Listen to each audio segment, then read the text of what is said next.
High, তো দেখে ফিরলাম রায়হান রাফি অভিনীত পরিচালিত এবং নাজিবা তুষি ও আমার বুবলি অভিনীত মুভি প্রেসার কুকার। প্রথমেই আমি ক্ষমা চেয়ে নিচ্ছি, কারণ মুভিটার রিভিউ আমি যথার্থ টাইমে দিতে পারি না, একটু লেট হয়ে গেছে। এটার দোষ আমার না, দোষটা হচ্ছে স্টার সিনেপ্লেক্সের। এটা রিজনটা হচ্ছে আমার অ্যাকাউন্ট থেকে দুবার করে তারা টাকা কেটে নিচ্ছে, কিন্তু আমাকে টিকিট দেয় নাই।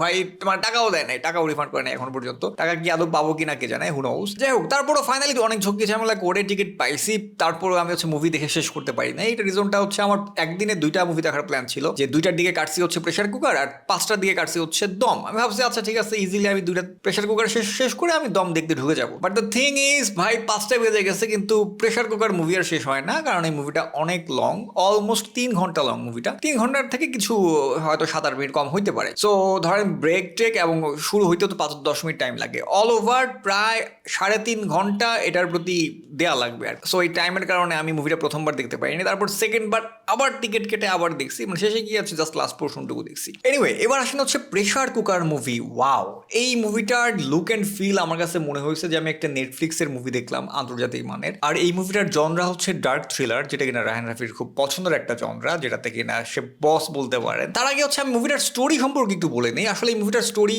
আগের অন্যান্য মুভি রিভিউ গুলার মতো বেসিক স্টোরি আসলে এটার ক্ষেত্রে বলা পসিবল না। এটা রিজনটা হচ্ছে এখানে মাল্টিপল স্টোরি আছে। এই ব্যাপারটা এই মুভিটার একটা ইউনিক ব্যাপার, সেটা আমি একে বলতেছি। এই টাইপের মুভির স্টোরিগুলোকে বলা হয় হচ্ছে হাইপার লিঙ্ক স্টোরি। এর মানে হচ্ছে র্যান্ডম অনেকগুলো স্টোরি ঘটনা ঘটতে থাকে, তারপর একটা পর্যায়ে গিয়ে একটার সাথে কানেক্টেড হয়। এইরকম মুভি ওয়ার্ল্ড ওয়াইড প্রচুর আছে, বাট বাংলাদেশে I think proper hyper link movie এর আগে হয় নাই।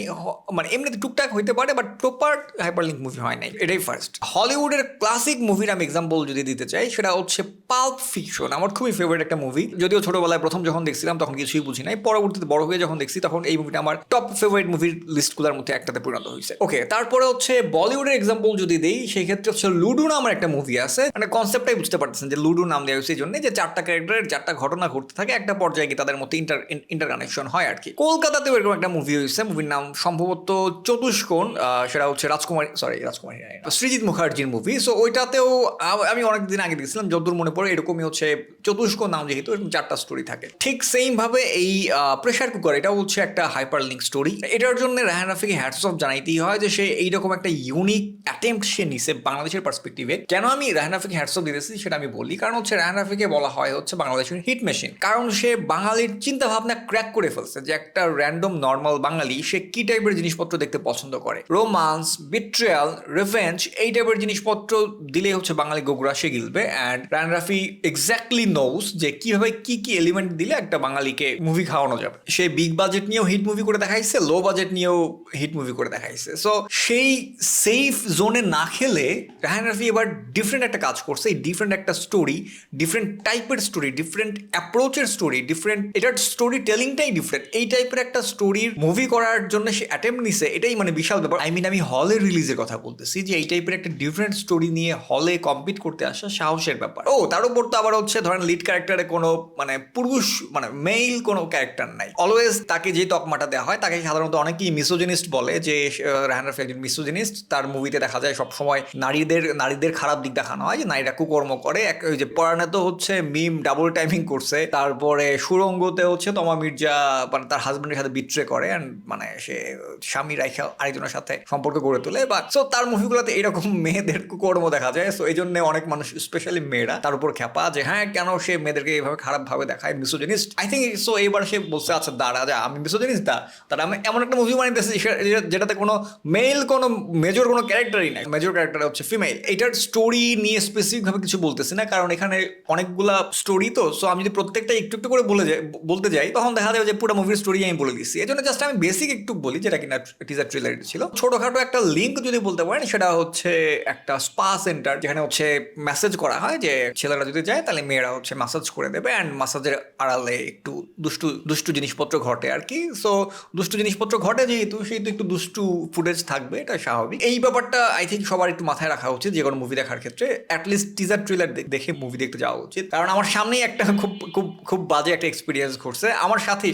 প্রথমবার যখন দেখছি, কারণ হচ্ছে এক ছেলে তার মাকে নিয়ে মুভি দেখতে আসছে একসাথে। ইভেন তারা একসাথে পর্যন্ত সিট পায় না, ছেলে সামনে বসছে, মা পেছনে বসছে। ছেলে আমার মানে এক সিট গ্যাপ দিয়ে ছেলেটা বসছে। সো একটু পরে ওর মা হচ্ছে পেছন থেকে ওটা থাপ্পাইতেছে, মানে মাথার মধ্যে এরকম থাপ্পাইতেছে, এই তুই কি মুভি দেখতে নিয়ে আসলি, কি মুভি দেখতে আসলি। সো দ্য থিং ইজ, এরকম টুকটা হতে পারে তারা হয়তো অন্য কোনো মুভি দেখতে আসছিল বা র্যান্ডম কোনো প্ল্যান করে আসে না, জাস্ট মুভি দেখতে আসছে, দেখা গেছে অন্য মুভির টিকিট পায় নাই, তারপর র্যান্ডমলি একটা চুজ করছে, ঢুকছে, প্রেসার কুকার দেখে তারপর হচ্ছে তারা এখন বিব্রতকর অবস্থায় পড়ে গেছে। সো এই জন্যই আমি অলওয়েজ বলি যে অ্যাটলিস্ট মুভি দেখার আগে বেসিক নলেজ নিয়ে যাওয়া উচিত, যে আমি কোন অ্যাটলিস্ট কোন টপিকের মুভি আমি দেখতেছি, কোন সাবজেক্টের মুভি আমি দেখতেছি, অ্যাটলিস্ট এটা জানা উচিত। নইলে এইরকম সিচুয়েশনে পড়া লাগবে, দেখা গেছে একজন এই ছেলে তার মাকে নিয়ে আসছে, কেউ হয়তো বা তার বাবাকে নিয়ে আসবে, খুবই বিব্রতকর অবস্থায় পড়া লাগবে। তো এই জন্য আর স্টোরি নিয়ে আর তেমন বেশি কিছু বলতেছি না। এবার আসি হচ্ছে অ্যাক্টিং। নাসিবা তুষি যা দেখাইছে এক্সপেকটেশনের কাছাকাছি তো দূর কি বাত, মানে আমার এক্সপেকটেশনের কয়েক গুণে সে ডেলিভার করছে, এত জোস। যদি আমি যদিও আগে বুঝি নাই যে নাসিবা তুষির জায়গাটা এত বিশাল থাকবে, বেশি স্পেস জুড়ে নাসিবা তুষি ছিল, অ্যান্ড এত ন্যাচারাল অ্যাক্টিং করছে এই মেয়েটা, মানে জাস্ট আউটস্ট্যান্ডিং। আমার কাছে মনেই হয় না যে আমি কোনো অ্যাক্টিং দেখতেছি বা কিছু, ও একদম ক্যারেক্টারে ঢুকে গেছে। এই মুভিটাতেই তার ধরেন দুইটা ভার্সন ছিল, এই একই মুভিতে তার দুইটা ভার্সন, এটা মানে টিজার ট্রেলারে আসছে, যে একটাতে দেখা যাচ্ছে সে হচ্ছে বোরকা পরা একদম সাদামাটা মেয়ের মতো একটা ভার্সন, তার আরেকটা ভার্সন হচ্ছে সে একদম ধরেন একদম মডার্ন টাইপের, মানে ওই যে মাসাজ দেয় আর কি ইয়েতে স্পা সেন্টারে, পিঙ্ক ভিলা নাম থেকে, নামটা খুব সুন্দর লাগছে, পিঙ্ক ভিলা। এই মুভিতে তার দুইটা ভার্সন, এন্ড দুইটা ভার্সনই আমার কাছে মনে হয়েছে বাহ। যখন সে বোরকা পড়ছে আমার কাছে মনে হচ্ছে বাহ, এত বোরকা পড়লেই পারফেক্ট মানায় মেয়েটাকে। যখন সে ধরেন একটু ওয়েস্টার্ন ড্রেস পড়ছে আমার কাছে মনে হচ্ছে বাহ, ওয়েস্টার্ন ড্রেসেই তো মেয়েটাকে পারফেক্ট লাগতেছে। সে যেই লুকেই আসে না কেন তাকে সেইটাতেই পারফেক্ট লাগে, এত চমৎকার। পুরোটা টাইমে হচ্ছে সে এটা কি নোয়াখালীর ভাষা কি নাম জানি না, মানে ধরেন আঞ্চলিক ভাষা, আই কিতাম এই টাইপের একটা ভাষা, এন্ড এত ন্যাচারালি সে কথাগুলো বলছে আমার কাছে মনে হয়েছে যে সে আঞ্চলিক ভাষাতেই অলওয়েজ কথা বলে, এরকম মনে হয়েছে। ওকে, এবার আসি হচ্ছে বুবলি। আমি খুবই মনক্ষুণ্ণ হয়েছি যে বুবলিকে প্রপার স্পেস দেওয়া হয় নাই, খুবই স্যাড ফিল করছি এই জন্য। আর বুবলিকে এত সুন্দর লাগছে পুরা মুভি জুড়ে, আমি জাস্ট তার দিকে তাকায়াছিলাম, আমি মানে মুভি কি দেখবো বা স্টোরি আর কি দেখবো, জাস্ট তাকায়াছিলাম। যাই হোক, আমি রিভিউতে ব্যাক করি। ওকে, এইবার যার কথা না বললেই নয়, তিনি হচ্ছেন ফজলুর রহমান বাবু। তিনি এখানে হচ্ছে পুলিশ ইন্সপেক্টরের ইন্সপেক্টর না, আই থিঙ্ক মানে পুলিশের বড় কর্মকর্তা হিসেবে অভিনয় করছেন। ভাই এত পারফেক্ট কেমনে হয়? মনে হয়েছে যে এই লোকটা 25-30 বছর যাবত পুলিশের চাকরি করে, পুলিশের চাকরি করতে করতে সে তার জীবন কাটায় দিয়েছে, এরকম মনে হয়েছে তার কথাবার্তা, আচরণ, মানে খুবই ন্যাচারাল। মুভিটার প্রত্যেকটা ক্যারেক্টারের মধ্যে, অ্যাটলিস্ট ম্যাক্সিমাম ক্যারেক্টারগুলোর মধ্যে একটা গ্রে শেড দেখানো হয়েছে। এই জিনিসটা আমার খুবই ফেভারিট, খুবই ভালো লাগছে। ইউজুয়াল বাংলা মুভিতে যেটা দেখা যায় যে যেই ক্যারেক্টার ভালো সে চরম ভালো, যে খারাপ সে চরম খারাপ, বাট এটা তো ন্যাচারাল, এটা হয় না, একটা মানুষের মধ্যে ভালো খারাপ দুইটাই থাকে। এই মুভিটা সম্পর্কে আমি একটা ওয়ার্ডে যদি বলতে চাই, সেটা হচ্ছে এই মুভিটা খুবই ক্রিয়েটিভ একটা মুভিটা দেখতে এত গুড ফিল হয়েছে যে জায়গায় হচ্ছে ক্রিয়েটিভিটির ছাপ পাওয়া গেছে, সেটা প্রত্যেকটা শট হোক বা প্রত্যেকটা ফ্রেম দেখে বোঝা গেছে। দেখা গেছে এমন হয়েছে, দেখা গেছে দুইটা রুমের মাঝখানে ছোট চিপার মধ্যে একটা রান্নাঘর, ওইখানেও এত সুন্দরভাবে ফুটেজ নেওয়া যায়, সেটা হচ্ছে এই মুভিটা না দেখলে আমি বুঝতাম না। জাস্ট সিম্পল জায়গা, ঢাকা শহরের সিম্পল জায়গার ফুটেজ দেখা গেছে ওভার ব্রিজের নিচে বা ফার্ম গেটে বা হচ্ছে কারণ বাজার, এই টাইপের স্টাফ, এই টাইপের জায়গাগুলোতে ফুটেজ নেওয়া হয়েছে। অ্যান্ড খুবই সিম্পল জায়গাতেও ফুটেজ নিয়ে এত চমৎকারভাবে প্রেজেন্ট করছে যেটা বলার বাইরে। আর আউটডোরের গুড লোকেশনের কথা যদি বলি, সেটা হচ্ছে খুব সম্ভবত সিলেটের দিকে নেওয়া হয়েছে। এত সুন্দর পাহাড় আছে সামনে, দেখা যাচ্ছে গরুর গাড়ি, এত চমৎকার, এত ভালো লাগছে এই দৃশ্যগুলা। অ্যান্ড হচ্ছে একটা স্পেশাল বেশ কয়েকটা দৃশ্য আছে, এটা হচ্ছে সরিষা ক্ষেতের মধ্যে আই থিঙ্ক কনভারসেশন আছে, বা এত সুন্দরভাবে দেখাইছে যে মানে চোখ জোড়া যায়, মানে প্রপার সিনেমাটিক ভিউ যাকে বলে। তারপর আসেন হচ্ছে মুভিটাতে অনেকগুলো চ্যাপ্টারে ভাগ করছে, এই ব্যাপারটা খুব ভালো লাগছে যে তার প্রিভিয়াস মুভিগুলোর নাম অনুসারে চ্যাপ্টারগুলো ভাগ করছে, যেমন হচ্ছে পরাণ, দ্য লাভ, সুরঙ্গ, দ্য বিট্রিয়াল, তারপরে তুফান, দ্য রাইজ, তাণ্ডব, দ্য কেওস, ফাইনাল চ্যাপ্টার হচ্ছে প্রেসার কুকার। অ্যান্ড এই মুভিটা আমাদেরকে কোর যে মেসেজটা দেয় সেটা হচ্ছে life is random, just random, যেই মেসেজটা আমাদেরকে গেম অফ থ্রোনস দিচ্ছে। আর এই মুভিটাতে অনেক ওয়াইড অ্যাঙ্গেলের শট দেখা গেছে, আই থিঙ্ক এটা স্পেশাল কোনো একটা লেন্স ব্যবহার করা হয়েছে, অনেকেই দেখলাম বলা বলি করতেছে, হইতে পারে। সো ওই ডিফারেন্ট লেন্স ব্যবহার করার কারণেও হয়তো বা একটা ডিফারেন্ট টাইপ অফ মুভির ফিল দিছে, একটা ডিফারেন্ট টাইপ অফ সিনেমাটিক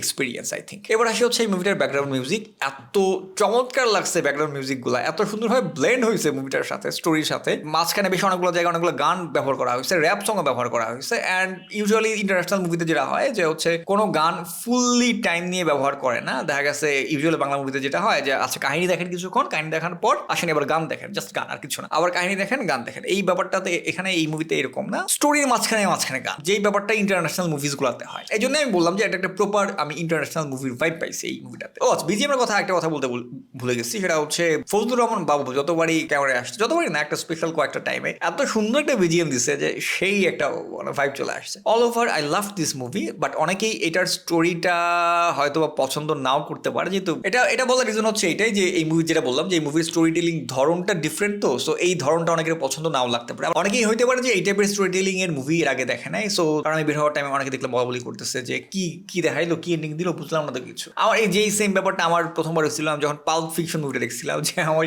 বুঝতেছিলাম না যে ঘটতেছে কি ভাই। আই থিঙ্ক এই মুভিটার টার্গেট অডিয়েন্স হচ্ছে কলেজ ইউনিভার্সিটি স্টুডেন্টরা, অ্যান্ড হচ্ছে মানে ইয়াং অডিয়েন্স আর যারা ধরেন বাইরের দেশের ওটিটি জিনিসপত্র দেখে, মুভি দেখে, সেই স্পেশালি সিরিজ, কারণ সিরিজ দেখা ভাই বিশাল ধৈর্যের ব্যাপার, আর এই মুভিটা দেখাও একটা ধৈর্যের ব্যাপার, কারণ হচ্ছে অনেক লং, তো 3 ঘন্টা লং। সো আপনি যদি ধৈর্য নিয়ে দেখেন শেষ পর্যন্ত যেতে পারেন, সেই ক্ষেত্রে প্রপার একটা রিওয়ার্ড পাবেন। সিরিজের ক্ষেত্রে যে ব্যাপারটা হয় যে আপনি ঘন্টার পর ঘন্টা বসে বা দিনের পর দিন বসে বা মাসের পর মাস বসে আপনি একটা সিরিজ দেখছেন, ফাইনালে গিয়ে হচ্ছে 3-4 মাস পরে আপনি কি রিওয়ার্ড পাইছেন, এতদিন টাইম ইনভেস্ট করে যা দেখলাম, আচ্ছা ফাইনালে তাহলে এই কনসিকুয়েন্স হইলো। সো এই মুভির ক্ষেত্রেও সেম ব্যাপার। সো আমি যেটা বললাম যে ইন্টারন্যাশনালি যারা ওটিটি কন্টেন্ট দেখে অভ্যস্ত, তাদের এই মুভিটা খুবই ভালো লাগবে। অ্যান্ড অফকোর্স এই মুভিটা সিনেমা হলে দেখার কারণে একটা আলাদা সিনেমাটিক এক্সপিরিয়েন্স আমি পাইছি, যেটা হয়তো আমি মানে স্ক্রিনে মানে নর্মাল বাসায় বসে ওটিটিতে দেখলে হয়তো পাইতাম না। এবার আসি হচ্ছে এই মুভিটার নামকরণের ক্ষেত্রে, সেটা হচ্ছে প্রেসার কুকার। আই থিঙ্ক সবাই গেস করতে পারতেছেন যে ঢাকা শহরে আমরা সবাই প্রেসার কুকারের মধ্যে আছি কাইন্ড অফ। সো এখানে একটা ডায়লগও থাকে নাজিবা তুশির, যে আমার লাইফটা হচ্ছে একটা প্রেসার কুকারের মধ্যে আছি, অথবা এভাবে বলা যে মেয়েদের লাইফটা হচ্ছে একটা প্রেসার কুকার, আর এক্স্যাক্টলি মনে নাই। আর এই মুভিতে একটা সারপ্রাইজ এলিমেন্ট আছে, মানে একটা সারপ্রাইজ ক্যারেক্টার আছে। আই থিঙ্ক এটা অফকোর্স সবাই মুভি দেখলেই তারপর জানতে পারবেন। আই থিঙ্ক এটা অলরেডি রিভিল হয়ে গেছে, বিভিন্ন জন দেখলাম বলা বলি করতেছে, পাশাপাশি টিজার ট্রেলারেও তার ভয়েস দেওয়া হয়েছে। প্রমিনেন্ট একজন অভিনেতা, বাট তাকে কোনো পোস্টারে ব্যবহার করা হয় নাই। আই থিঙ্ক এটা তারা সারপ্রাইজ হিসেবে রাখতে চাইছে, তাই আমি আর কিছু বললাম না। এই ছিল এই মুভিটা নিয়ে আমার কথাবার্তা, আর কার কেমন লাগলো যদি দেখে থাকেন জানাবেন। যাই হোক, টাটা।